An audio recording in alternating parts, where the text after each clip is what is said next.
চল বা ভ্যারিয়েবল কাকে বলে, এই চল কয় প্রকার? রাশিবিজ্ঞানের প্রাথমিক ধারণার মধ্যে অন্যতম একটি হচ্ছে চল।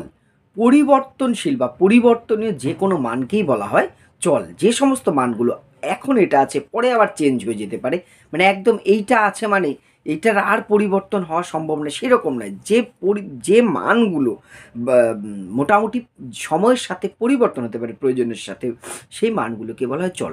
চল দুই রকম হয়, একটা হচ্ছে অবিচ্ছিন্ন আর একটা হচ্ছে বিচ্ছিন্ন। এই দু রকমের চল হয়। এবার অবিচ্ছিন্ন চল কোনটা? যেটার মধ্যে কোনো ছেদ থাকে না, যেমন কারোর বয়সের মধ্যে কিন্তু ছেদ নেই। সময়ের মধ্যে ছেদ আছে কি? এমন তো নয় 1 বছর পূর্ণ হলো, একদিন রেস্ট, তারপরের দিন থেকে আবার 2 বছরের শুরু হবে, এরকম এটা কন্টিনিউয়াস চলতে থাকছে। যে চলের মধ্যে কোনো রকম ছেদ বা বিভেদ থাকে না তাকে বলা হচ্ছে কি অবিচ্ছিন্ন চল। আর বিচ্ছিন্ন চল কি? বিচ্ছিন্ন চল হচ্ছে যে চলগুলোর মাঝখানে ছেদ আছে, বিরাম আছে, সেই ধরনের, যেমন কোনো ছাত্র সংখ্যা এটা হতে পারে।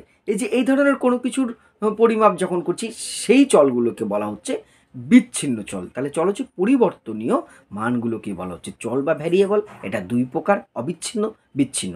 যেগুলোর মাঝখানে ছেদ নেই, বিভাজন করা যাচ্ছে না, সেটা হচ্ছে অবিচ্ছিন্ন। আর যেগুলো ছেদ আছে, বিভাজন করা যাচ্ছে, সেটা হচ্ছে বিচ্ছিন্ন। এই স্ট্যাটিস্টিক্স সহ শিক্ষাবিজ্ঞান এসএলএসটির সমস্ত তথ্য পেতে প্রান্সার ইউটিউব চ্যানেলটির সাথে থাকো। ধন্যবাদ।